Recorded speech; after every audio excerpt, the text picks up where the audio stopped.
Sarbananda Sonowal, Honorable Chief Executive Member of Carbino Autonomous Council, Alang Sitamis Nangligado, Kapajutula, Dr. Himanta Biswa Sarma, Honorable Minister of Health and Family Welfare, Alang Sitamis Nangligado, Alang Lipan, Richard F. Pisana. Lando Radaan, Ilituma Tingman Malidum Tekmanongo, Ilituma Tinghon, Chief Minister of Assam. And the audience present here. I'm Julie, and she is Margaret Tarampe, who welcome you. We, on behalf of Carbino Autonomous Council, academic session of MBBS course of Difu Medical College here in Difu. Sri Sarbananda Sonowal, Honorable Chief Minister of Assam, will grace the occasion as chief guest in today's program. Honorable Chief Minister of Assam, Sri Sarbananda Sonowal. Now, the ballot was released by Dr. Himanta Biswa Sarma.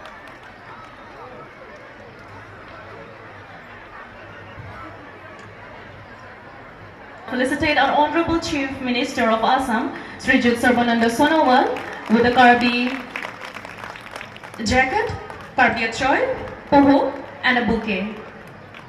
We welcome you in our midst, sir. We're very glad to have you. Alang lipan karchopon lagi Karbi Achoy, Karbi Poho lapen mir Pensaman sami, uthodil itong Karbi Achoy, Poho, lapen ke bouquet pensalang lipan sami, ilitum along temple long. We welcome you in our midst, sir, and we're with Vice Regent Pijus Sajorika, alang lipan sami, ilitum Karbi Achoy, Poho. We're very glad to have you in our midst, sir.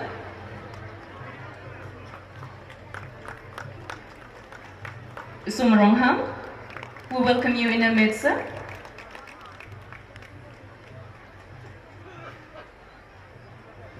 Alang lipan sami pohoy pak lapen ke mir pen kedeng panjipan sa chisiglo.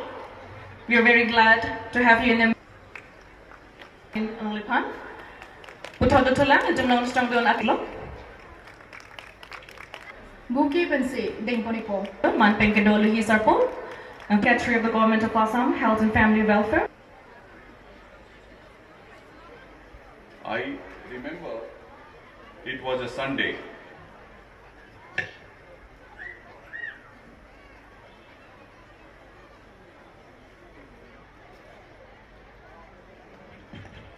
Honorable Health Minister, sir, directed me to go to Difu and take stock of the ongoing medical college here.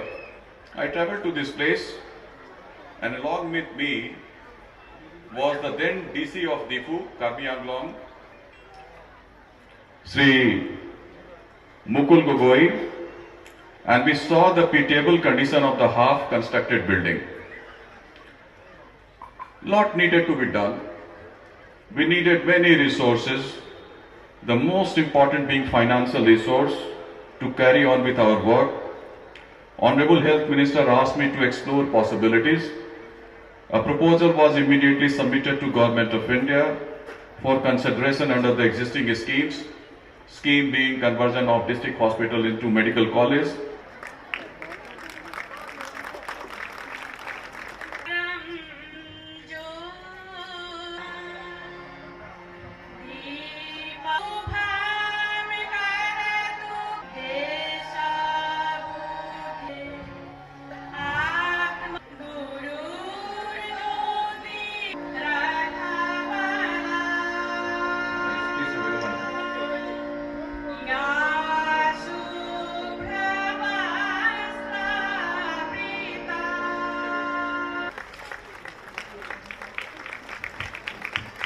a welcome song in Karbi by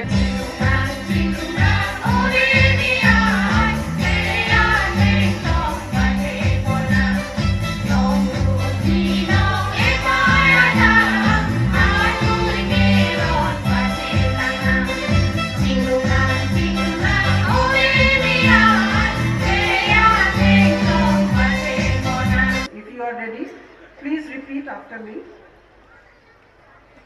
I, please call out your own names. First year MBBS student of Deepu Medical College, hereby solemnly pledge myself to consecrate my life to service of humanity. I will practice my profession with conscience and dignity. The health of my patient will be my first consideration. I will respect the secrets which are confined in me.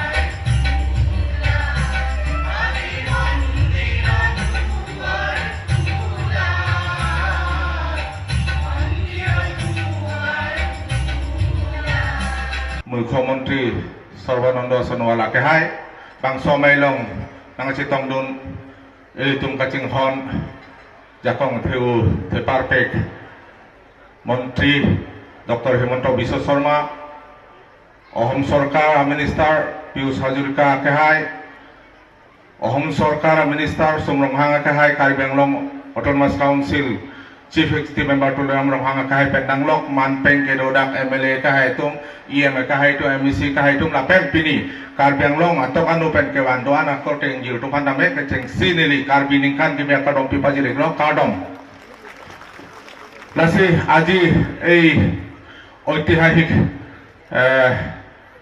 আৰু শুভ দিনত আমাৰ অসমৰ ৰাজনৈতিক জগতৰ যি দুজন মহান ব্যক্তি আহি তেওঁলোকৰ পৰহত কাৰ্বি আংলং তথা ডিফু মেডিকেল কলেজ প্ৰাণ পাই উঠিছে সঁচাকৈ খুব খবৰ খুব ভাল খবৰ কাৰ্বি আংলং এই পাহাৰী জিলাৰ জনসাধাৰণৰ কাৰণে আৰু আপোনালোক দুজনৰ নাম কাৰ্বি আংলং ইতিহাসত সোণালী আখৰে লিপিবদ্ধ থাকিব মই কাৰ্বি আংলং ৱেষ্ট কাৰ্বি আংলং সমূহ ৰাইজৰ হৈ আপোনালোকক আমাক এই উপহাৰ দিয়াৰ কাৰণে আন্তৰিকতাৰে মই নমস্কাৰ আৰু কাৰ্ডম যাচিছো ধন্যবাদ জ্ঞাপন কৰিছো লগতে আৰু এটা আজি এই সভাতে উপহাৰ কাৰ্বি আংলং ৰাইজৰ কাৰণে আমাৰ বিশেষকৈ স্বাস্থ্য মন্ত্ৰী ডক্টৰ হিমন্ত বিশ্ব শৰ্মাই ডিফু চহৰত ফ্লাইঅভাৰ এই দলংখনৰ কাৰণে যে আজি ইয়াত মানে ফাউণ্ডেশ্যন ষ্টোন লেট কৰিলে তেখেতকো মই অশেষ ধন্যবাদ জ্ঞাপন কৰি মোৰ চমু বক্তব্য ইমানতে সামৰিছো ধন্যবাদ থেংক ইউ কাৰ্ডম জোথাই নমস্কাৰ যিশু নাৰাসং আজি ডিফুত অৱস্থিত Diphu medical college hospital MBBS পাঠ্যক্ৰমৰ পাঠদান কাৰ্যসূচী এই শুভাৰম্ভ কৰা এই মহান অনুষ্ঠানত উপস্থিত আমাৰ অসমৰ মাননীয় মুখ্যমন্ত্ৰী শ্ৰীযুত সৰ্বানন্দ সোণোৱাল ছাৰ আৰু আজিৰ এই সভাত উপস্থিত আমাৰ অসমৰ স্বাস্থ্য আৰু পৰিয়াল কল্যাণ বিভাগৰ মন্ত্ৰী মাননীয় ডক্টৰ হিমন্ত বিশ্ব শৰ্মা ছাৰ লগতে আজিৰ এই শুভ অনুষ্ঠানত উপস্থিত থকা মাননীয় ৰাজ্যিক মন্ত্ৰী পীযুষ হাজৰিকা ডাঙৰীয়া আৰু কাৰ্বি আংলং অট'নমাছ কাউন্সিলৰ মুখ্য কাৰ্যবাহী সদস্য শ্ৰীযুত তুলিৰাম ৰংহাং ডাঙৰীয়া মাননীয় MP লোকেল স্থানীয় MP হৰেণ সিং বে ডাঙৰীয়া মাননীয় বিধায়ক ডক্টৰ মুমিন ডাঙৰীয়া মাননীয় বিধায়ক ডক্টৰ মানসিং ৰম্পি ডাঙৰীয়া মাননীয় বিধায়ক জয়ৰাম ইংলেং ডাঙৰীয়া কাৰ্বি আংলং অট'নমাছ কাউন্সিলৰ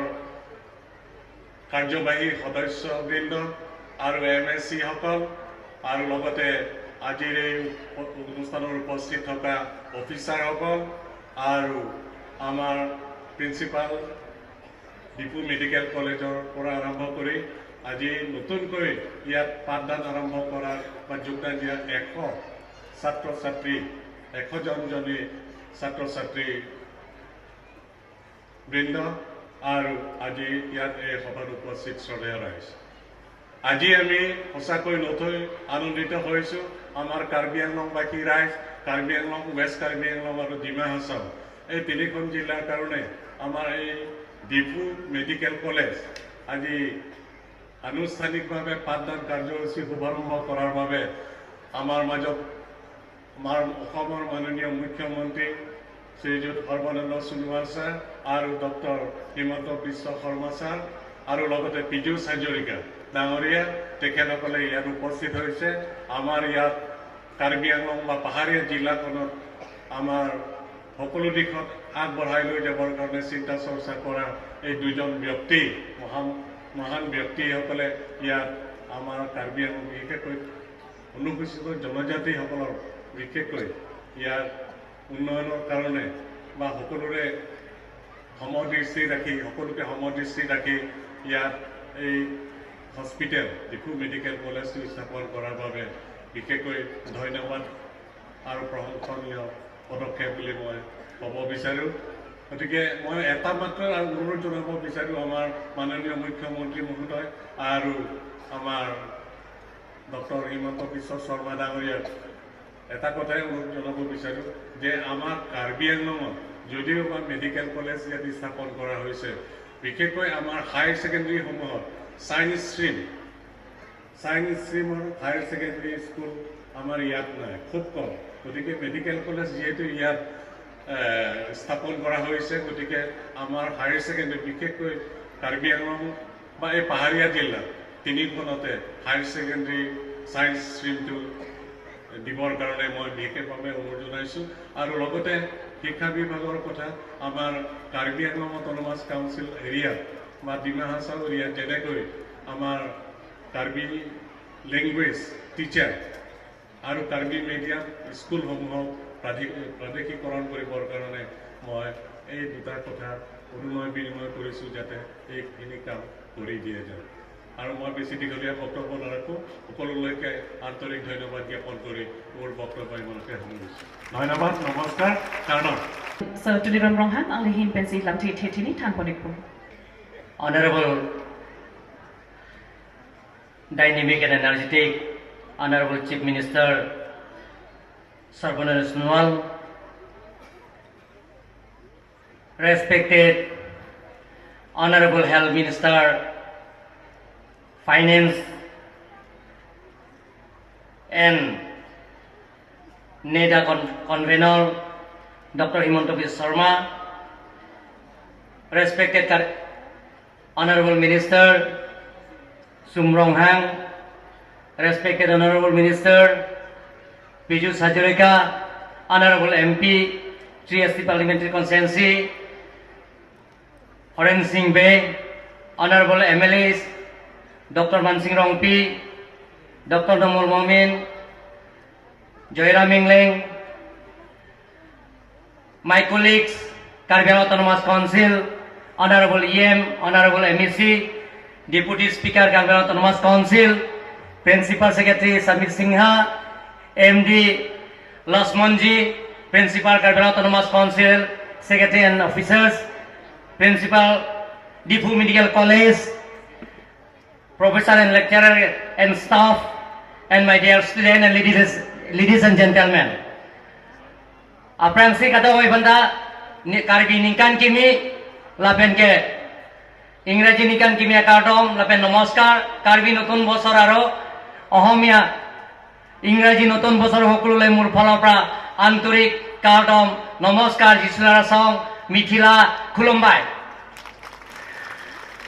যে আজি কাৰ্বি আংলং এটা ইতিহাস ৰচনা কৰিছে যে ডিফু মেডিকেল কলেজ বহু দিনৰ পৰা কাৰ্বি আংলং ৰাইজে আকাংক্ষা আজি পূৰণ কৰা হয় আজি আনুষ্ঠানিকভাৱে আজি ক্লাছ আৰম্ভ আজি উদ্বোধন কৰা হৈ গ'ল গতিকে সেই ডিফু মেডিকেল কলেজ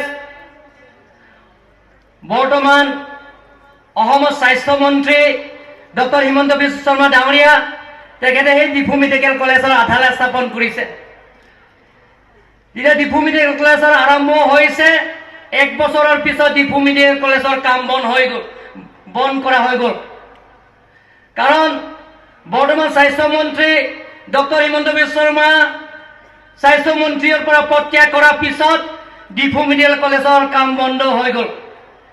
কিন্তু পুনৰ অসমত সৰ্বানন্দ সোণোৱাল ডাঙৰীয়াৰ নেতৃত্বত আমাৰ চৰকাৰ অহাৰ পিছত স্বাস্থ্যমন্ত্ৰী ডক্টৰ হিমন্ত বিশ্ব শৰ্মা স্বাস্থ্যমন্ত্ৰী পদ দায়িত্ব লোৱাৰ পিছত ডিফু মেডিকেল কলেজৰ সম্পূৰ্ণ কৰিবৰ কাৰণে বাজেটৰ অন্তৰ্ভুক্ত কৰা হৈছে 194 crores ডিফু মেডিকেল কলেজৰ কাৰণে বাজেটৰ অন্তৰ্ভুক্ত কৰাৰ কাৰণে আজি ডিফু মেডিকেল কলেজৰ সম্পূৰ্ণ হৈ MCA পাৰমিশন হৈ আজি ক্লাছ আৰম্ভ কৰিবলৈ আমি সক্ষম হৈছোঁ। তাৰ কাৰণে মই কাৰ্বি আংলং ৰাইজৰ হৈ আমাৰ honourable chief minister honourable health মিনিষ্টাৰক কাৰ্বি আংলং ৰাইজৰ হৈ ধন্যবাদ দিছোঁ। সকলোৰে হাত চাপৰি মাৰক। আৰিচা দেখা কাটা কৈছে আৰিচা দেখা আজি কাৰ্বি আংলঙত আপোনালোকে চাওক, কাৰ্বি আংলঙত ৰাস্তা পদূলি আগতকৈ ভাৰতীয় জনতা পাৰ্টি চৰকাৰ সৰ্বানন্দ সোণোৱাল ডাঙৰীয়াৰ নেতৃত্ব লোৱাৰ পিছত স্বাস্থ্যমন্ত্ৰী হোৱাৰ পিছত কাৰ্বি আংলঙৰ কাৰণে বৰ্তমান কাৰ্বি আংলঙৰ PMCৰ পৰা আৰম্ভ কৰি স্পেচিয়েল পেকেজৰ পৰা আৰম্ভ কৰি MOSৰ পৰা আৰম্ভ কৰি SOPTৰ পৰা আৰম্ভ কৰি টোটেল কাৰ্বি আংলঙত 1075 কিলোমিটাৰ এতিয়ালৈকে ৰাস্তা সম্পূৰ্ণ হৈ গ'ল।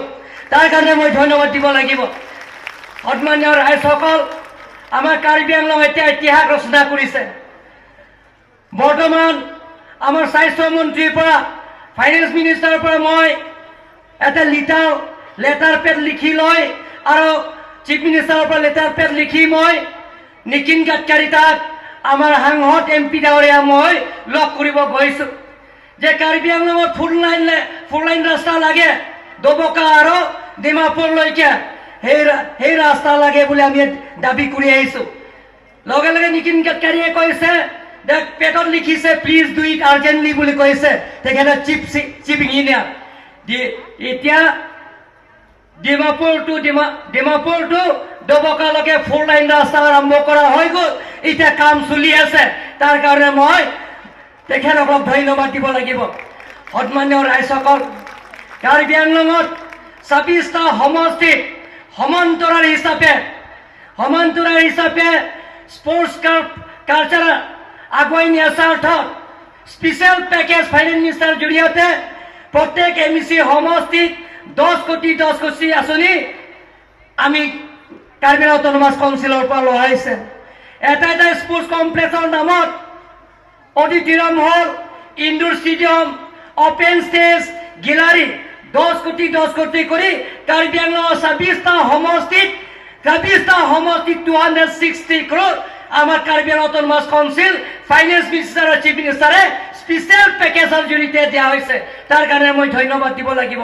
সন্মানীয় ৰাইজসকল, আমাৰ কাৰ্বি আংলং ৱেষ্ট কাৰ্বি আংলঙত ডিষ্ট্ৰিক্ট 200 হস্পিটেলৰ কাম আৰম্ভ হৈ আছে।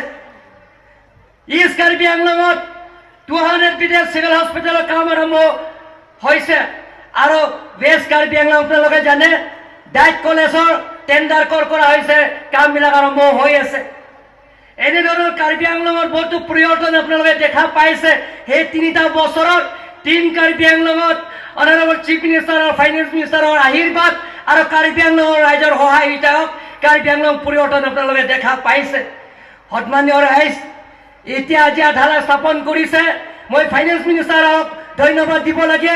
বহুদিনৰ পৰা ৰাজ্যৰ আকাংক্ষা যে ডিফু ফ্লাইঅভাৰ লাগে বুলি কৈছে, সেই ফ্লাইঅভাৰটো আজি আমি উদ্বোধন কৰি আমি এনেকৈ আমাৰ আধাৰশিলা স্থাপন কৰিব আমি সক্ষম পাইছোঁ। তাৰ কাৰণে আমি অনাৰেবল চিফ মিনিষ্টাৰ আৰু ফাইনেন্স মিনিষ্টাৰক আমি ধন্যবাদ দিব লাগিব। সন্মানীয় ৰাইজসকল, মই বেছি বহলাই নকওঁ। আজি কাৰ্বি আংলঙত বহু দিনৰ পৰা আন্দোলন কৰি আহিছে অট'নমাছ ষ্টেটৰ নামত। সেই শ্বহীদবিলাকৰ কাৰণে যে কোনো চৰকাৰে দিয়া নাই, কিন্তু বৰ্তমান অনাৰেবল চিফ মিনিষ্টাৰ আৰু ফাইনেন্স মিনিষ্টাৰে সেই শ্বহীদ পৰিয়ালবিলাকক প্ৰত্যেক পৰিয়ালৰ কাৰণে 5 লাখ দি কাৰ্বি আংলং 200 পৰিয়ালৰ কাৰণে 10 কোটি টকা অসম চৰকাৰৰ পৰা দিয়া হৈছে। তাৰ কাৰণে ধন্যবাদ দিব লাগিব। সন্মান্য ৰাইজসকল, আমি বহু দিনৰ পৰা আন্দোলন কৰি আহিছে অট'নমাছ ষ্টেট সেই সমস্যাবিলাকক অনাৰেবল চিফ মিনিষ্টাৰ আৰু ভাৰতৰ পৃথিৱীৰ ভিতৰত জনপ্ৰিয় প্ৰধানমন্ত্ৰী নৰেন্দ্ৰ মোদী ডাঙৰীয়া আৰু অমিত শ্বাহ ডাঙৰীয়া সেই সমস্যাটো সমাধান কৰিব বুলি মই আশাবাদী। আৰু কাৰ্বি আংলং ৰাইজে সেইটো বিশ্বাস আছে যে নৰেন্দ্ৰ মোদী ডাঙৰীয়াৰ নেতৃত্বত অমিত শ্বাহ ডাঙৰীয়াৰ নেতৃত্বত যে অট'নমাছ ষ্টেট যিটো ষ্টেটটো আপোনালোকে জানে autonomous state mean state within the state আমি অসমৰ বিভাজন কৰিব নিবিচাৰিম। আমি অসমৰ বৰ অসম কৰিব বিচাৰিছোঁ। যিটো ভাৰতৰ সংবিধান আৰ্টিকল 244 সেই আৰ্টিকল 244 আমি বিচাৰিছোঁ। সেই সমস্যাটো সমাধান কৰিব বুলি আমি আশাবাদী। গতিকে সকলো ৰাইজলৈ মোৰ ফালৰ পৰা আন্তৰিক পুনৰ কাৰ্ডম আৰু নমস্কাৰ জনাই মোৰ চমু ভাষণ ইমানতে সামৰি মাৰিলোঁ। কাবে আফান কাৰ্ডম পাজিলো কাগজখন এৰি অহাৰ কাৰণে আকৌ গৈছিলোঁ। লাহে লাহে প্ৰেক্টিচ কৰি আছোঁ কাৰ্বি, কিন্তু সময় লাগিছে অলপ। ঠিক আছে, আজিৰ আমাৰ সভাত আমাৰ মাজত উপস্থিত অসমৰ সন্মানীয় মুখ্যমন্ত্ৰী সৰ্বানন্দ সোণোৱাল ডাঙৰীয়া, মোৰ স্বাস্থ্য বিভাগত মোৰ সতীৰ্থ মন্ত্ৰী পীযুষ হাজৰিকা ডাঙৰীয়া, কাৰ্বি আংলং স্বায়ত্তশাসিত পৰিষদৰ মুখ্য কাৰ্যবাহী সদস্য তুলিৰাম ৰংহাং ডাঙৰীয়া, মোৰ সতীৰ্থ মন্ত্ৰী সোম ৰংহাং ডাঙৰীয়া, সাংসদ হৰেণ সিং বে ডাঙৰীয়া, কাৰ্বি আংলং স্বায়ত্তশাসিত পৰিষদৰ মুখ্য কাৰ্যবাহী সদস্য আৰু আমাৰ স্বায়ত্তশাসিত পৰিষদৰ নিৰ্বাচিত সদস্যসকল, সন্মানীয় বিধায়ক, আমাৰ মাজত উপস্থিত ইংলেণ্ড ডাঙৰীয়া, ডক্টৰ ৰম্পি ডাঙৰীয়া, ডক্টৰ নোমল মমিন ডাঙৰীয়া, আমাৰ মাজত উপস্থিত স্বাস্থ্য বিভাগৰ প্ৰধান সচিব সমীৰ সিনহা ডাঙৰীয়া, MD NHM লক্ষ্মণন ডাঙৰীয়া, ডিফু মেডিকেল কলেজৰ অধ্যক্ষা ডক্টৰ হাগজে ডাঙৰীয়ানী, আজিৰ এই মঞ্চত উপবিষ্ট বিশিষ্ট ব্যক্তিসকল, আই মাতৃসকল, যুৱক যুৱতী বন্ধু বান্ধৱীসকল আৰু অতিকে মৰমৰ ছাত্ৰ ছাত্ৰী বন্ধু বান্ধৱীসকল, মোৰ মনত আছে 19 জানুৱাৰী 2011 চন আমি এই ডিফু মেডিকেল কলেজৰ সৌধ বা আধাৰশিলা আমি স্থাপন কৰিছিলোঁ। মই আগদিনাখন গধূলিয়ে গাড়ী দি আহিছিলোঁ আৰু 19 জানুৱাৰী তাৰিখে মুখ্যমন্ত্ৰী তৰুণ গগৈ ডাঙৰীয়াই এই হস্পিটেলৰ আধাৰশিলা কৰিব, সেই অনুষ্ঠানৰ আমি আয়োজন কৰিবলৈ ডিফুত আহিছিলোঁ। মুখ্যমন্ত্ৰী ডাঙৰীয়াই অৱশেষত নিজৰ কাৰ্যসূচী বাতিল কৰিছিল আৰু বাই ডিফল্ট মোৰ সৌভাগ্য হৈছিল যে এই ডিফু মেডিকেল কলেজৰ আধাৰশিলা স্থাপন কৰা। ডিফু মেডিকেল কলেজৰ আধাৰশিলা স্থাপন কৰাৰ পিছত অসমত বিধানসভাৰ নিৰ্বাচন হৈছিল। মই আকৌ স্বাস্থ্যমন্ত্ৰীৰ দায়িত্ব লৈছিলোঁ আৰু তৎকালীনভাৱে এই মেডিকেল কলেজৰ নিৰ্মাণৰ কাম আমি আৰম্ভ কৰিছিলোঁ। ৰাজনৈতিক ঘটনাক্ৰমত মই স্বাস্থ্য বিভাগ বা মন্ত্ৰীসভাৰ পৰা আঁতৰি আহিছিলোঁ। 2016 চনত যেতিয়া মই আকৌ দায়িত্ব লৈ খুব সম্ভৱ দায়িত্ব লোৱাৰ প্ৰথম 15 দিনৰ ভিতৰতে মই ডিফুত আহিছিলোঁ মেডিকেল কলেজৰ নিৰ্মাণৰ অৱস্থা চাবৰ বাবে।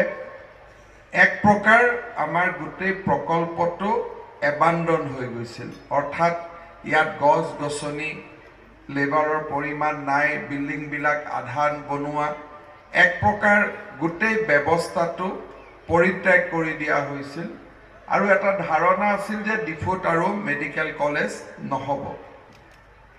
আমি নতুন সংকল্পৰে আগবাঢ়িছিলোঁ আৰু ৰাজ্য চৰকাৰ, কেন্দ্ৰীয় চৰকাৰে আমাক 150 কোটি টকা দিছিলে। 373 কোটি টকা আমি ব্যয় কৰিছিলোঁ। নতুনকৈ ইয়াত আজি বিশেষকৈ আমাৰ যিসকল ছাত্ৰ ছাত্ৰী আহিছে, 3 বছৰ আগত এইফালে আহিবৰ কাৰণে এখন গাড়ীও অহাৰ ৰাস্তা নাছিল। আজি এক প্ৰকাৰ 4 লেন ৰাস্তা হ'ল। ডিফু মেডিকেল কলেজৰ এই প্ৰাংগণত বৰষুণ হ'লে গোটেই পানী দি বিল্ডিং ভৰি গৈছিলে। আজি চাৰিওফালে ড্ৰেইনেজ হ'ল। হৰ্টিকালচাৰৰ কৰিবৰ বাবেও আমি পুঁজিৰ অনুমোদন দিছোঁ। আৰু চাওঁতে ডিফু মেডিকেল কলেজে আমাৰ সন্মুখতে প্ৰাণ পালে। ব্যক্তিগতভাৱে মোৰ বাবে আজিৰ দিনটো অত্যন্ত আনন্দৰ দিন যে অসমত যোৱা দশকটোত আমি আৰম্ভ কৰা 4খন মেডিকেল কলেজৰ, বৰপেটাৰ পৰা, তেজপুৰৰ পৰা, যোৰহাটৰ পৰা ডিফু, এই 4খনকৈ মেডিকেল কলেজৰ নিৰ্মাণত কিঞ্চিত বৰঙণি আৰু তাতকৈ ডাঙৰ কথা এই নিৰ্মাণৰ ব্যৱস্থা, গোটেইকেইখন মহাবিদ্যালয়ৰ উন্নয়ন, বিকাশ, এই গোটেই যাত্ৰাৰ মই সাক্ষী হৈ থকাৰ সৌভাগ্য হৈছিল। ডিফু মেডিকেল কলেজত MCI অনা, MCIৰ দ্বাৰা মেডিকেল কলেজৰ অনুমোদন কৰোৱা, বিশেষকৈ ডিফুৰ দৰে এখন স্থানত মেডিকেল কলেজ নিৰ্মাণ কৰা এটা কষ্টসাধ্য কাম আছিল। মুখ্যমন্ত্ৰী ডাঙৰীয়াৰ লগত কথা পাতি কেবিনেটত কেইবাটাও আমি এই মেডিকেল কলেজত কাম কৰিলে চাকৰি কাৰ্যকাল 65 বছৰ, 70 বছৰ, বিশেষ দৰমহা, বিভিন্ন ব্যৱস্থাৰে এই মেডিকেল কলেজখনৰ নিৰ্মাণৰ বাবে আমি প্ৰচেষ্টা লৈছিলোঁ। নিৰ্মাণৰ সময়ত, নিযুক্তিৰ সময়ত বিভিন্ন ধৰণৰ খলা বমা ৰাস্তাৰে আমি যাবলগীয়া হৈছিল। চাওঁতে এই মেডিকেল কলেজখনৰ হস্পিটাল ছেকশ্যনটো আমি 25 নৱেম্বৰ 2019 চনত মুকলি কৰি দিবলৈ সক্ষম হৈছিল।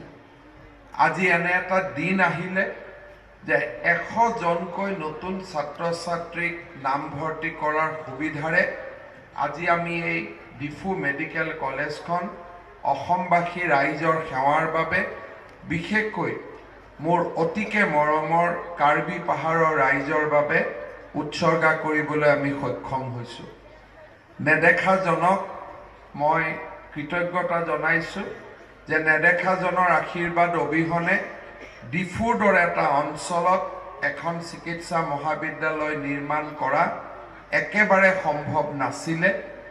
যি এক বৃহৎ প্ৰচেষ্টা আছিলে, সেই প্ৰচেষ্টা কেতিয়াবা পানী উঠাৰ প্ৰচেষ্টা, কেতিয়াবা ফেকাল্টিক ৰখাৰ বাবে কোৱাৰ্টাৰ ব্যৱস্থা কৰাৰ প্ৰচেষ্টা, মোৰ গোটেই টিমটোৱে, principal secretary Samir Sinha, DME doctor Anup Barman, Lakshmanan, গোটেই আমি টিমটো, মন্ত্ৰী পীযুষ হাজৰিকা ডাঙৰীয়া, তুলিৰাম ৰংহাং, আমি ক'ব গ'লে এই মাটিত মই কিমানবাৰ আহিছোঁ হিচাপ নাই, 40 বাৰমানটো হ'বই, নাই বুলিও 40 বাৰমান এই মাটিত মই ভৰি দিছোঁ। এটাকৈ ইয়াক আমি নিৰ্মাণ কৰাৰ বাবে প্ৰচেষ্টা কৰিছিলোঁ। ক'ত লাইব্ৰেৰী হ'ব, ক'ত লেকচাৰ থিয়েটাৰ হ'ব, ক'ৰ পৰা মানুহৰ জকা আমি লৈ আহিম এনাটমি ক্লাছৰ বাবে, কোনখন মেডিকেল কলেজৰ পৰা কি আনিম, ক'ৰ পৰা CT স্কেন আহিব, এক বিৰাট ব্যৱস্থা মেডিকেল কলেজ এখন নিৰ্মাণৰ আগত এই গোটেইখিনি আমি সমাধান কৰিবলৈ সক্ষম হৈছিলোঁ। আৰু আজিৰ আমি এই গৌৰৱময় দিনটোত আহি ভৰি দিছোঁ। আমাৰ যে প্ৰচেষ্টা অকল ডিফুতে সীমাবদ্ধ আছে তেনেকুৱা নহয়। এই চৰকাৰ অহাৰ পিছত আমি আৰু কেইবাটাও নতুন প্ৰচেষ্টা হাতত লৈছিলোঁ। এখন মেডিকেল কলেজৰ কাম আমি লখিমপুৰত আৰম্ভ কৰিছিলোঁ, এখন ধুবুৰীত আৰম্ভ কৰিছিলোঁ, এখন নগাঁৱত আৰম্ভ কৰিছিলোঁ, এখন কোকৰাঝাৰত আৰম্ভ কৰিছিলোঁ, এখন নলবাৰীত আৰম্ভ কৰিছিলোঁ, এখন তিনিচুকীয়াত আৰম্ভ কৰিছিলোঁ। সিদিনাখন গুৱাহাটীত আমি দ্বিতীয়খন মেডিকেল কলেজৰ নিৰ্মাণৰ কাম আৰম্ভ কৰিছোঁ আৰু অহা 7 তাৰিখে ভাৰতৰ প্ৰধানমন্ত্ৰী নৰেন্দ্ৰ মোদী ডাঙৰীয়াই চৰাইদেউ আৰু আমাৰ বিশ্বনাথ চাৰিআলিত আৰু 2খন মেডিকেল কলেজৰ আধাৰশিলা স্থাপন কৰিব। এই নিৰ্মাণ কাৰ্যৰ সমান্তৰালভাৱে ইতিমধ্যে ধেমাজি, মৰিগাঁও আৰু গোৱালপাৰা আৰু কৰিমগঞ্জত আৰু 4খনকৈ মেডিকেল কলেজৰ নিৰ্মাণৰ সপোন আমি ইতিমধ্যে বাস্তৱত ৰূপায়িত হোৱাৰ দিশত আমি আগবঢ়াই লৈ গৈছোঁ। 2006 চনত মই স্বাস্থ্য বিভাগৰ মন্ত্ৰী আছিলোঁ। প্ৰথম 300-350 আমাৰ মেডিকেল সিট আছিল, প্ৰিচাইজলি 364, আৰু আজি আমাৰ মেডিকেল কলেজৰ সিট হ'লগৈ 1000। আজি আমি 1000জন ছাত্ৰ ছাত্ৰীক অসমৰ ভিতৰতে আমি চিকিৎসা সেৱা বা MBBS ডিগ্ৰী আমি দিব পাৰোঁ। আমাৰ BDSত সিট আছিল 40টা, আজি আমাৰ BDSত সিট হ'ল 176টা।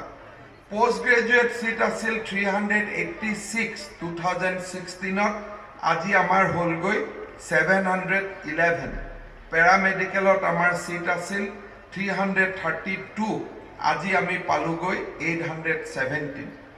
2016 চনৰ পিছত অসমৰ স্বাস্থ্য বিভাগৰ যি পৰিৱৰ্তন আৰু উন্নয়ন আৰু বিকাশৰ যাত্ৰা আছিল, সি কেইবাটাও মাইলৰ খুঁটি চুবলৈ সক্ষম হৈছিল। জিলা হস্পিটাল আমি এখন নিৰ্মাণ কৰিছিলোঁ, MCH উইং 10খন, মডেল হস্পিটাল 32খন, আমি PHC 37খন, সাব চেণ্টাৰ 413টা, নতুন ব্লাড বেংক 10টা, GNM স্কুল 1টা। আমি এনেকৈ চাওঁতে আমি হেল্থ ইনফ্ৰাষ্ট্ৰাকচাৰ আমি মানুহৰ দুৱাৰ দলিলৈ লৈ যাবলৈ যোৱা 5টা বছৰত আমি সক্ষম হৈছিলোঁ। আমি মুখ্যমন্ত্ৰীৰ ফ্ৰী ডায়েগনষ্টিক স্কিম আৰম্ভ কৰিছিলোঁ।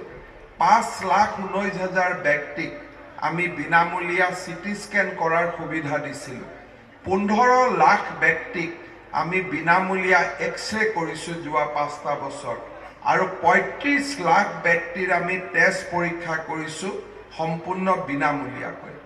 কাৰ্বি পাহাৰত কেইবাটাও পৰিকল্পনা আমাৰ, হামৰেনত জিলা হস্পিটালৰ নিৰ্মাণৰ কাম দ্ৰুতগতিত চলিছে।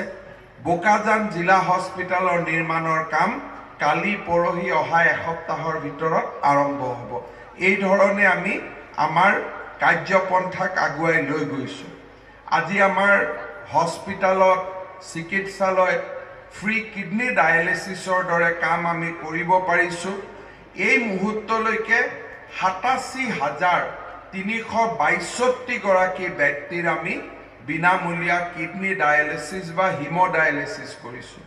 ডিফু মেডিকেল কলেজত আমাৰ যাক অল্ড চিভিল হস্পিটাল কেম্পাছত আমি ফ্ৰী হিম'ডায়েলিচিছৰ ব্যৱস্থা কৰিছিলোঁ।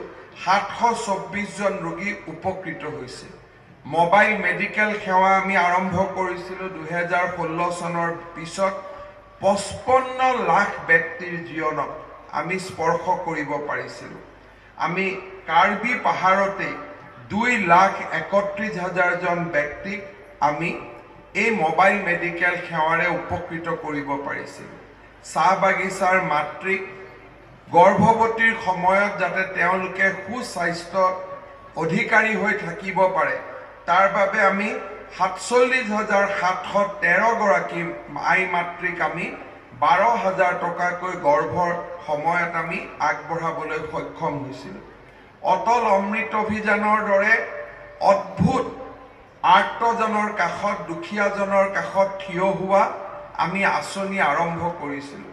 6টা 8টা দুৰাৰোগ্য ৰোগত ৰোগীসকলক 2 লাখ টকাকৈ আমি ফ্ৰী হস্পিটেলাইজেশ্যন কৰাৰ যি পৰিকল্পনা লৈছিলোঁ, সেই অটল অমৃত অভিযানে আজি 1,61,00,000 পৰিয়ালৰ জীৱনক স্পৰ্শ কৰিছে। 188 কোটি টকা আজিৰ মুহূৰ্তলৈকে আমি অটল অমৃত অভিযানত ব্যয় কৰিছোঁ। প্ৰধানমন্ত্ৰী জন আৰোগ্য যোজনা, যাক আমি আয়ুষ্মান ভাৰত বুলি কওঁ, সেই আয়ুষ্মান ভাৰত আঁচনিৰ জৰিয়তে 1,50,157 গৰাকী ৰোগীৰ কাষত আমি থিয় হ'বলৈ সক্ষম হৈছোঁ। আজি কণমানি শিশুসকলক বিনামূলীয়া চিকিৎসাৰ বাবে আমি এটা এটাকৈ কাম কৰিছিলোঁ, আৰু আজিৰ দিনত ৰাইজে জানি আচৰিত হ'ব 8,100টা শিশুৰ আমি হৃদয় ৰোগৰ ছিদ্ৰ বা হাৰ্টত যি CHD প্ৰগ্ৰেম বুলি কওঁ, অৰ্থাৎ হাৰ্টত ফুটা থাকে জন্মতে, আমি 8,100টা শিশুক আমি অস্ত্ৰোপচাৰ কৰিবলৈ সক্ষম হৈছিলোঁ বাংগালোৰ, বোম্বে, গুৱাহাটীৰ বিভিন্ন হস্পিটাললৈ লৈ গৈ।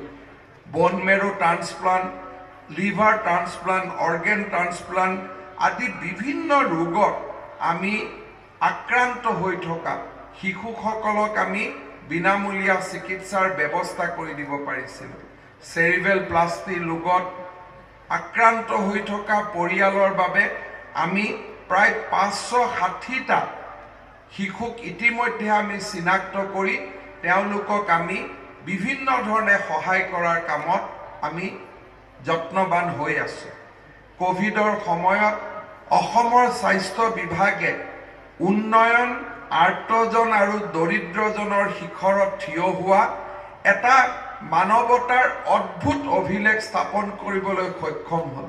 এক প্ৰকাৰ ক'ব গ'লে অসমৰ স্বাস্থ্য বিভাগে দৰিদ্ৰ আৰু আৰ্তজনৰ সেৱাত আমি গৈ মাউণ্ট এভাৰেষ্টত থিয় হ'ব পাৰিছিলোঁ। COVID-19ৰ সময়ত 65 লাখ ব্যক্তিৰ আমি কোভিড টেষ্ট কৰিছিলোঁ। আজি আমি 2,17,000 ব্যক্তিক আমি চিকিৎসা কৰিছিলোঁ।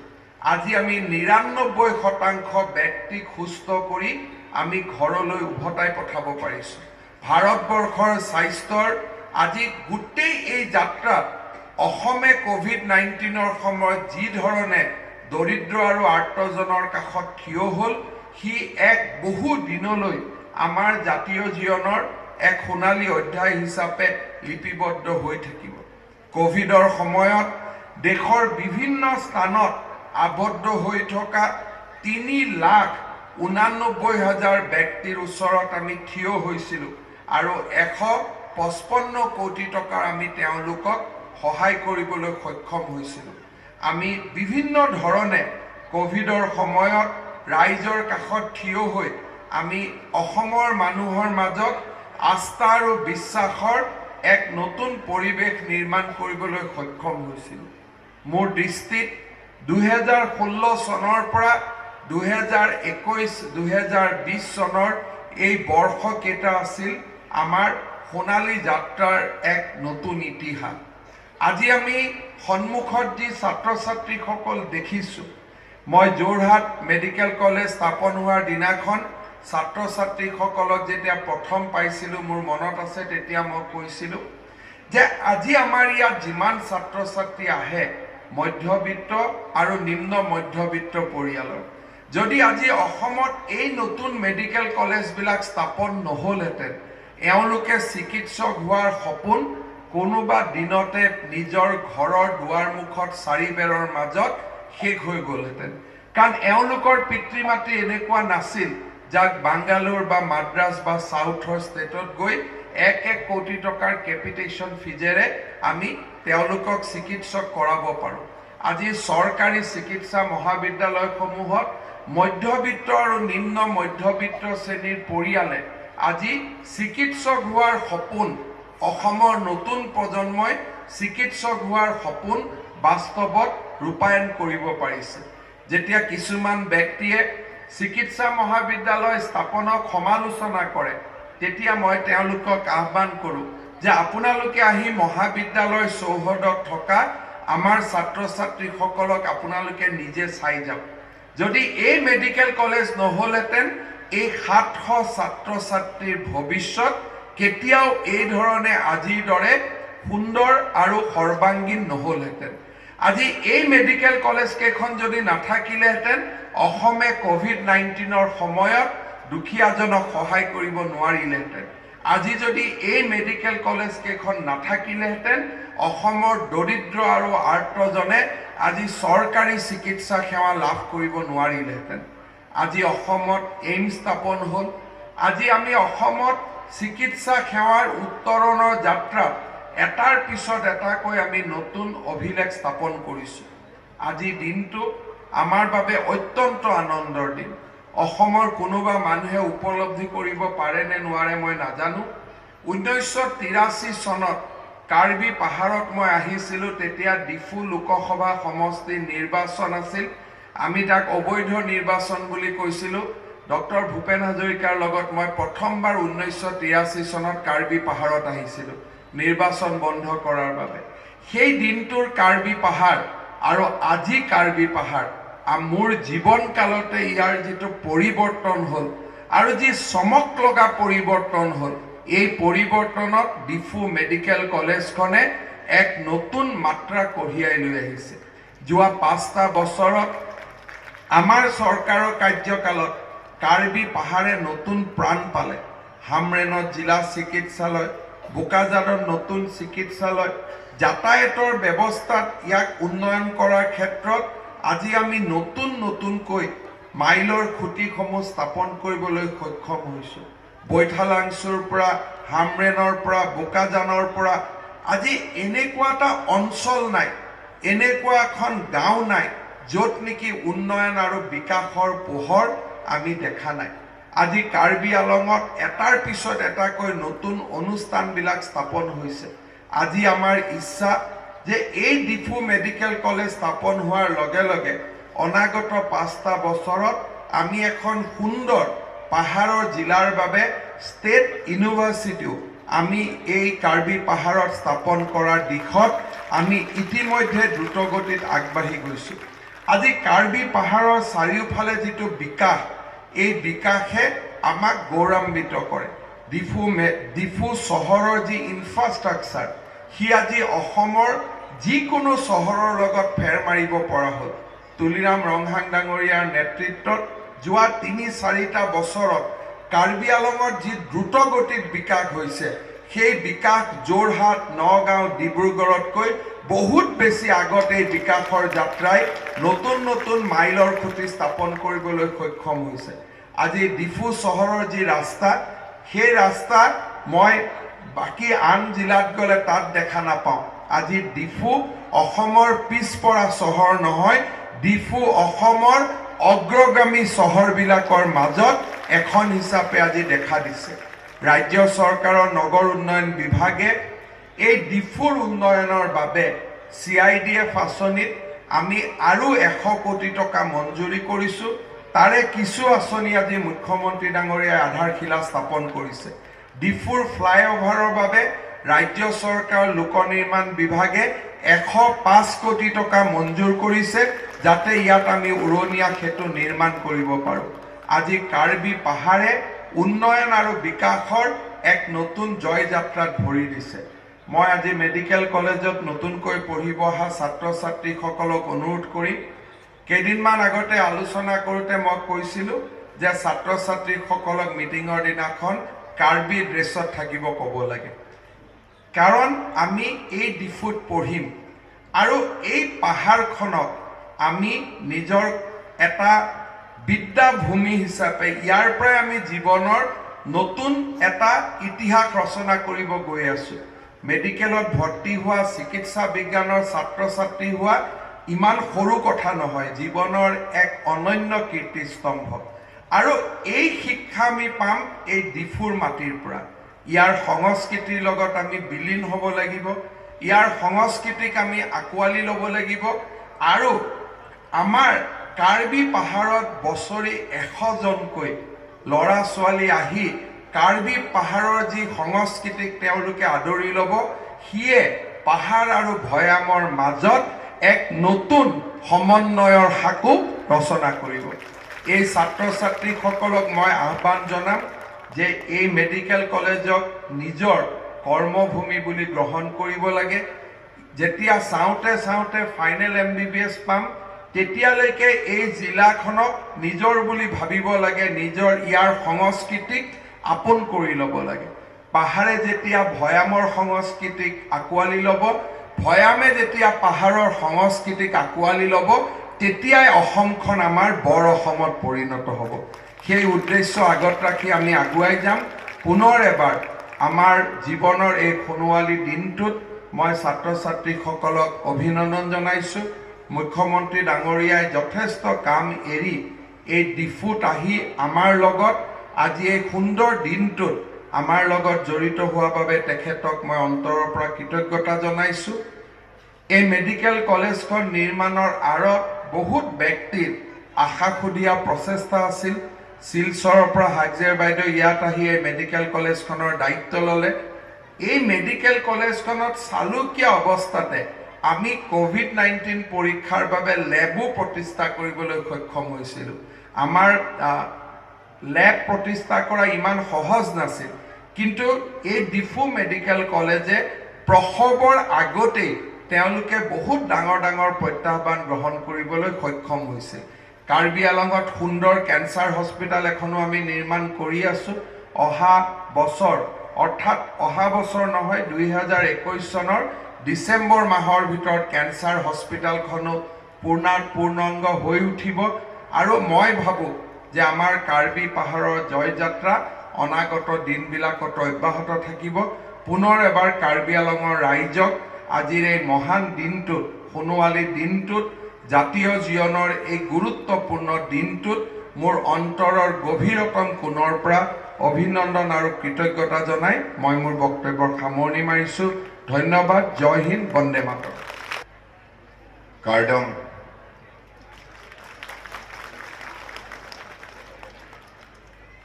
এই শব্দটো শুনিবলৈ বৰ সুন্দৰ।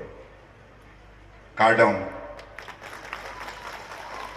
কৈ থাকিবলৈ মন যায়। যাই কি নহওক, ডিফু চিকিৎসা মহাবিদ্যালয়ত MBBS পাঠ্যক্ৰমৰ প্ৰথম শৈক্ষিক বৰ্ষৰ শুভাৰম্ভণি অনুষ্ঠানত মঞ্চত মোৰ সৈতে উপস্থিত থকা অসমৰ স্বাস্থ্য, বিত্ত, শিক্ষা আৰু লোকোন্নয়ন বিভাগৰ সতীৰ্থ মন্ত্ৰী ডক্টৰ হিমন্ত বিশ্ব শৰ্মা ডাঙৰীয়া, কাৰ্বি আলং অট'নমাছ কাউন্সিলৰ মুৰব্বী তুলিৰাম ৰাংহং ডাঙৰীয়া,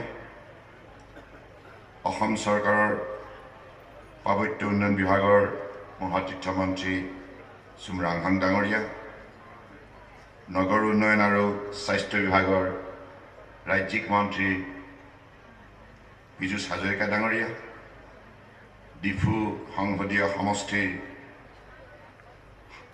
সদস্য সাংসদ হৰেণ সিং বে ডাঙৰীয়া, কাৰ্বি আলং সাহিত্য পৰিষদৰ উপাধ্যক্ষ ৰিতেশ ইংতি ডাঙৰীয়া, মোৰ সতীৰ্থ বিধায়ক ডক্টৰ মানসিং ৰংপি, ডক্টৰ নুমল মমিন, জয়ৰাম ইংলেং, অসম চৰকাৰৰ স্বাস্থ্য বিভাগৰ প্ৰধান সচিব সমীৰ কুমাৰ সিনহা ডাঙৰীয়া, ৰাষ্ট্ৰীয় স্বাস্থ্য মিছন ৰাজ্যিক মিছন সঞ্চালক ডক্টৰ লক্ষ্মণন,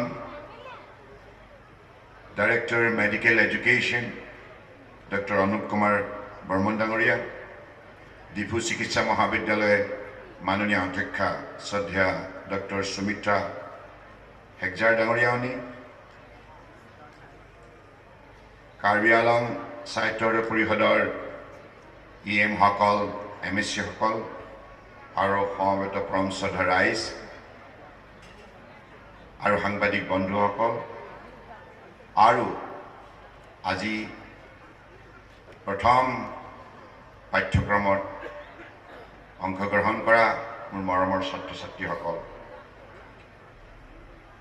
আকৌ এটি কাৰ্বি ভাষাৰে কেইটিমান শব্দ আওৰাব বিচাৰিছোঁ, ভুল হ'লে ক্ষমা কৰিব। নাংলি তুম মেচেন লাংমা হৈছিল, আকৌ এবাৰ কওঁ হা, নাংলি তুম মেচেল লাংমা।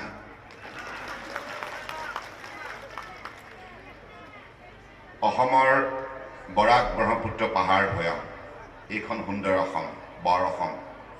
বিভিন্ন জাতি জনগোষ্ঠী ভাষা ভাষী আৰু ধৰ্মাৱলী লোকে গঢ় দিয়া এখন সুন্দৰ অসম, ভাতৃত্ববোধৰ শক্তিশালী পৰিচয়, আন্তৰিকতা, শ্ৰদ্ধা ভক্তি, মৰম চেনেহে গঢ় লৈ উঠে এইখন অসম। গতিকে এইখন অসমক সৰ্বাংগ সুন্দৰ কৰি তোলাৰ দায়িত্ব আমি সকলোৱে ল'ব লাগিব। আজি ভাৰতবৰ্ষৰ বুকুত অন্যতম শ্ৰেষ্ঠ উন্নত ৰাজ্য হিচাপে গঢ় দিয়াৰ লক্ষ্য স্থিৰ কৰিছোঁ অসমখনক।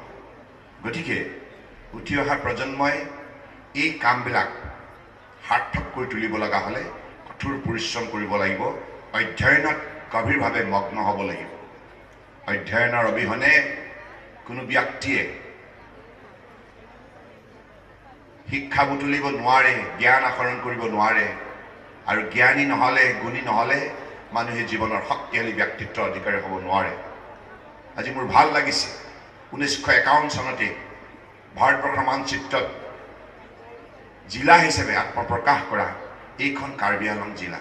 ইমান সুন্দৰ জিলা, বাৰেৰহণীয়া কৃষ্টি সংস্কৃতিৰ হাৰুৱা সমৃদ্ধিশালী এইখন কাৰ্বি আংলং, ভাৰতবৰ্ষৰ অন্যতম বৃহৎ জিলা।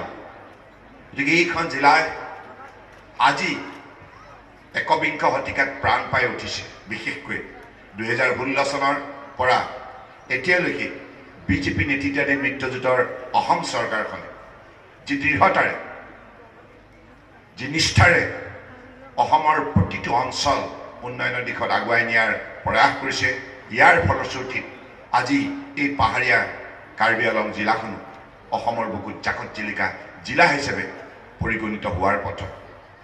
আমাৰ ৰাজ্য চৰকাৰৰ মোৰ সতীৰ্থ মন্ত্ৰী ডক্টৰ হিমন্ত বিশ্ব শৰ্মা ডাঙৰীয়াই তেখেতৰ বক্তব্যত অসম চৰকাৰে লোৱা, ভাৰত চৰকাৰে লোৱা পদক্ষেপৰ সন্দৰ্ভত তথ্য সহকাৰে আপোনালোকক অৱগত কৰিম। গতিকে আমি অসমৰ 36খন জিলাৰে সামন্তভাৱে উন্নয়নৰ দিশত আগুৱাই নিয়াৰ বাবে সংকল্প গ্ৰহণ কৰিছোঁ, আৰু সেইবাবে আমি পূৰ্বতে এইবিলাক প্ৰেক্টিছ আছিল, পাহাৰীয়া জিলাকেইখনক কম গুৰুত্ব দিছিল, আৰু পাহাৰীয়া বসবাস কৰা ৰাইজৰ মনত বেদনা আছিল। আমাক ভৈয়ামৰ জিলাবিলাকৰ দৰে কিয় প্ৰাধান্য নিদিয়ে, কিয় অগ্ৰাধিকাৰ নিদিয়ে, তেনেকুৱা এটা মানুহৰ মনত বেদনা আছিল, ক্ষোভ আছিল। এইবিলাক কথা কিন্তু আমি অনুধাৱন কৰি সবকা সাথ, সবকা বিকাশ, সবকা বিশ্বাস, মাননীয় প্ৰধানমন্ত্ৰী নৰেন্দ্ৰ মোদী ডাঙৰীয়াই যি সাৰ্বজনীন নীতিৰ দ্বাৰা ভাৰতবৰ্ষৰ কন্যাকুমাৰীৰ পৰা কাশ্মীৰলৈকে, অৰুণাচল প্ৰদেশৰ পৰা গুজৰাটলৈকে এই বিশাল উপমহাদেশৰ সকলো জাতি জনগোষ্ঠীক উন্নয়নৰ দিশত আগুৱাই নিয়াৰ বাবে প্ৰয়াস কৰিছে। সেই নীতিকে আমিও অসমৰ বুকুত সৰুগত কৰি পেলাই বৰাক ব্ৰহ্মপুত্ৰ পাহাৰ ভৈয়ামক একাকাৰ কৰা মানসিকতাৰে আমি কাম কৰাৰ ফলত আজি এই ডিফু চহৰখন কেনেধৰণে সুন্দৰ ৰূপত গঢ় লৈ উঠিছে, আৰু আমাৰ 100গৰাকী ছাত্ৰ ছাত্ৰীয়ে আজি MBBSৰ পাঠ্যক্ৰম আৰম্ভ কৰিছে। মই আপোনালোকক অভিনন্দনো জনাইছোঁ, শুভেচ্ছাও জনাইছোঁ। আপোনালোক সফল হ'ব লাগিব। সুখ্যাতিৰে আন্তঃৰাষ্ট্ৰীয় মানদণ্ডৰ পৰ্যায়ৰ সুচিকিৎসক হিচাপে আপোনালোকে জীৱনৰ বাটত নিজক প্ৰতিষ্ঠা কৰিব লাগিব। পাৰিবনে নাই? পাৰিবনে নাই? পাৰিবনে নাই? খুব ভাল লাগিছে। এই সংকল্পৰ দৃঢ়তা অধ্যয়নৰ যোগেদি আপোনালোকে প্ৰতিফলন ঘটাব লাগিব। কাৰণ আমাৰ মাননীয় প্ৰধানমন্ত্ৰী ডাঙৰীয়াই এটি কথা অত্যন্ত বিশ্বাস কৰে, আৰু বিশ্বাস কৰাই নহয়, কৰ্মক্ষেত্ৰত প্ৰয়োগ কৰে। Not only to propagate, but to practice honestly with dedication, sincerity and commitment. That is, there is no shortcut to success. You will have to work hard. কঠোৰ পৰিশ্ৰমৰ দ্বাৰা জীৱনলৈ পৰিৱৰ্তন আহিব, এলাহ কৰিলে পৰিৱৰ্তন আহিব নোৱাৰে। গতিকে সেইবাবে মই আপোনালোকক আহ্বান জনাওঁ, আপোনালোকে কঠোৰ পৰিশ্ৰম কৰক, আৰু এই ডিফু চিকিৎসা মহাবিদ্যালয়খন কেনে সংগ্ৰামৰ প্ৰত্যাহ্বানৰ মাজত গঢ় লৈ উঠিছে ডক্টৰ হিমন্ত বিশ্ব শৰ্মা ডাঙৰীয়াই তেখেতৰ বক্তব্যত ক'লে। কিমান প্ৰত্যাহ্বান অতিক্ৰম কৰিব লগা আছে, সেই প্ৰত্যাহ্বানবিলাকৰ যোগ্যতাৰে প্ৰত্যুত্তৰ দি আজি বাস্তৱত এইখন মহাবিদ্যালয়ে নিজৰ প্ৰতিচ্ছবি অসমৰ মানচিত্ৰ দাঙি ধৰিবলৈ সক্ষম হ'ল। গতিকে জীৱনৰ বাটলৈ প্ৰত্যাহ্বান আহিব পাৰে, কিন্তু ইয়াক প্ৰত্যুত্তৰ দিবৰ বাবে দৃঢ়তা, মনোবল, দক্ষতা প্ৰদৰ্শন কৰিব লাগিব আৰু এইখিনি আয়ত্ব কৰিব আপোনালোকৰ কঠোৰ পৰিশ্ৰমৰ সাধনাৰ যোগেদি work is worship duty is god হয়নে এই কথাবিলাক আমাৰ কৰ্মজীৱনত মূল্যাংকন কৰিব লাগিব আজি মোৰ ভাল লাগিছে এইখন মেডিকেল কলেজ ডিফুত প্ৰতিষ্ঠা হৈছে আৰু ইয়াৰ লগে লগে এখন আইন মহাবিদ্যালয় ইয়াত প্ৰতিষ্ঠা হ'ব মই বিশ্বাস কৰোঁ এই কাৰ্বি পাহাৰৰ যুৱক যুৱতীয়ে শ্ৰেষ্ঠ আইনজ্ঞ হওক ভাৰতবৰ্ষৰ বুকুত সুপ্ৰিম কোৰ্টৰ তেখেতসকলে একো গৰাকী বিচাৰক হিচাপে নিযুক্তি লাভ কৰক আৰু এই কাৰ্বি আলঙৰ সৌন্দৰ্য পৃথিৱীৰ মানচিত্ৰত বৃদ্ধি কৰক চিকিৎসক হিচাপে আইনজ্ঞ হিচাপে সাহিত্যিক হিচাপে ভাল খেতিয়ক হিচাপে আৰু বিভিন্ন সৰু বৰ উদ্যোগ প্ৰতিষ্ঠা কৰি উৎপাদনৰ ক্ষেত্ৰত অগ্ৰণী ভূমিকা লোৱা উল্লেখযোগ্য ব্যক্তি হিচাপে এইখন অসমক নেতৃত্ব দিয়ক আৰু এইখিনি যোগ্যতা কাৰ্বি পাহাৰত আছে ইমান সুন্দৰ ইয়াত ৰাবাৰ খেতি হয় চাহ খেতি হয় আদা খেতি হয় আৰু কি কয় মাটি কঁঠাল আনাৰসৰ খেতি হয় কমলাও হয় নহয় আৰু হেৰি হয় জালুকো হয় হাৰুৱা মাটিৰে পৰিপুষ্ট এইখন কাৰ্বি আংলং জিলা আৰু কিমান কালাৰফুল সংস্কৃতি এই কাপোৰখন দেখিছেনে কিমান ধুনীয়া ইটছ লুক ছ' ব্ৰাইট আৰু এই জেকেটটো গতিকে ইয়াতে কাৰ্বি ৰাইজৰ মনৰ সুন্দৰ মনৰ পৰিচয় দিয়ে মই কাৰ্বি আলং জিলাৰ প্ৰতিগৰাকী ব্যক্তিলৈ মই কোটি কোটি প্ৰণিপাত জনাইছোঁ শ্ৰদ্ধা জনাইছোঁ আপোনালোকে সদায় সুন্দৰ হৈ থাকিব সুন্দৰ পূজাৰী হ'ব লাগে beauty of mind beauty of work beauty of life beauty of existence a thing of beauty is joy for evil that's a famous line quoted by whom John Keats isn't it so we'll have to make our life beautiful by way of putting our hard work and dedication and sincerity and devotion it is possible গতিকে আমি আমাৰ জীৱনটো তেনেধৰণে সুন্দৰ পথ সজাই তুলিব লাগিব মই দীঘলীয়া বক্তব্য নাৰাখোঁ এতিয়া আমাৰ যাবৰ হ'ল আকৌ লগ পাম মই ডক্টৰ হিমন্ত বিশ্ব শৰ্মা ডাঙৰীয়াক আজি ৰাজহুৱাভাৱে ধন্যবাদ জনাইছোঁ স্বাস্থ্যমন্ত্ৰী হিচাপে আমাৰ কাৰ্যকালত 2016 চনৰ পৰা দায়িত্ব লৈ নিষ্ঠাৰে দিনে নিশাই কষ্ট স্বীকাৰ কৰি সতীৰ্থ মন্ত্ৰী Piyush Hazarika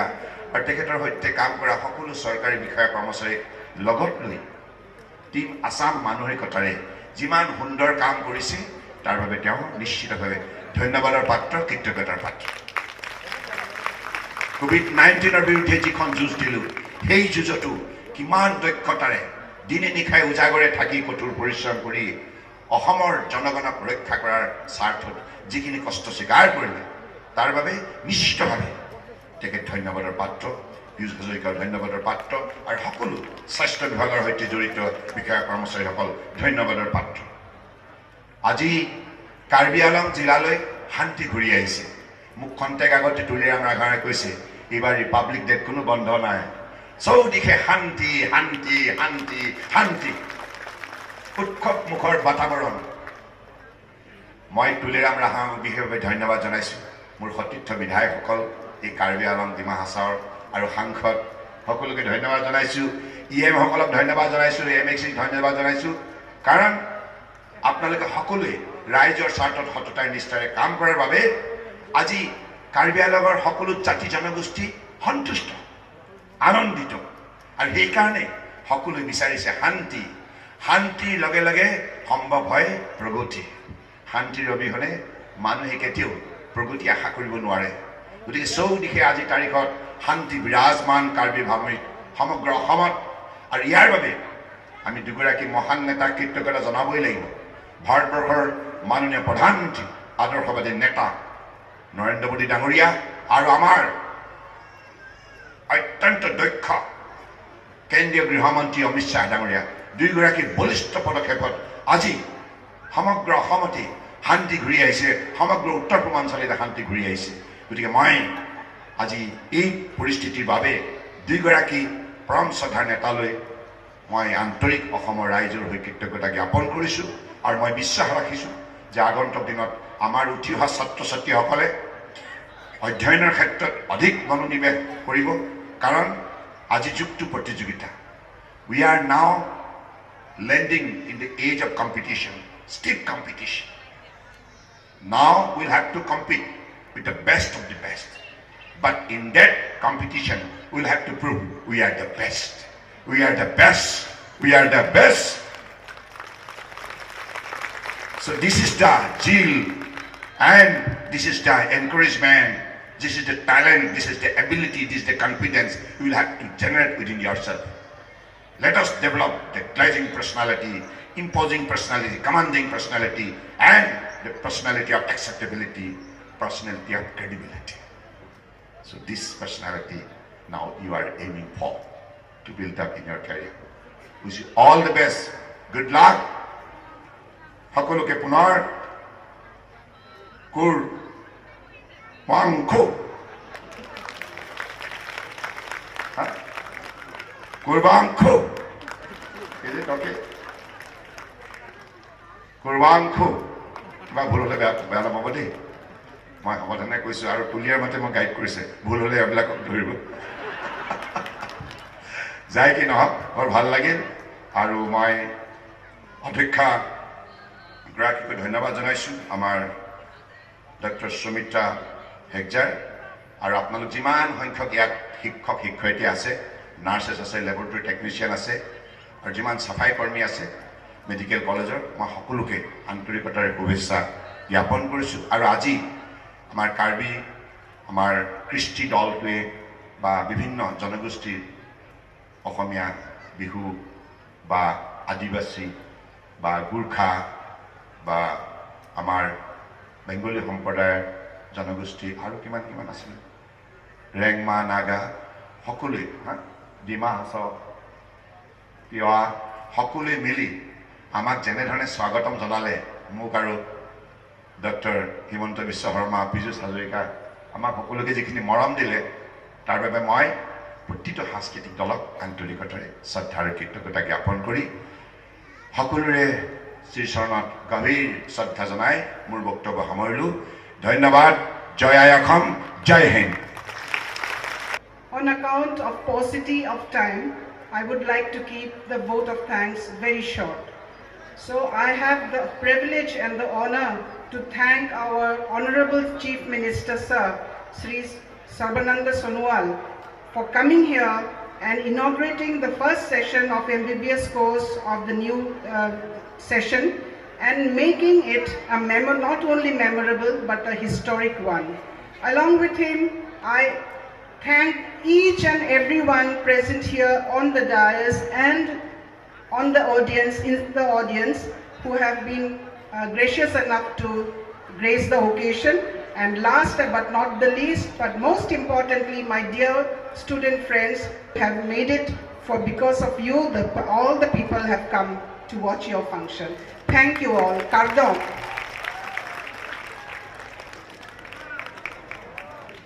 Danke Bang Putin, bila dapat cerita unggulan panselami, itu mahin kan akhir rupanya lo, ada dua saya yang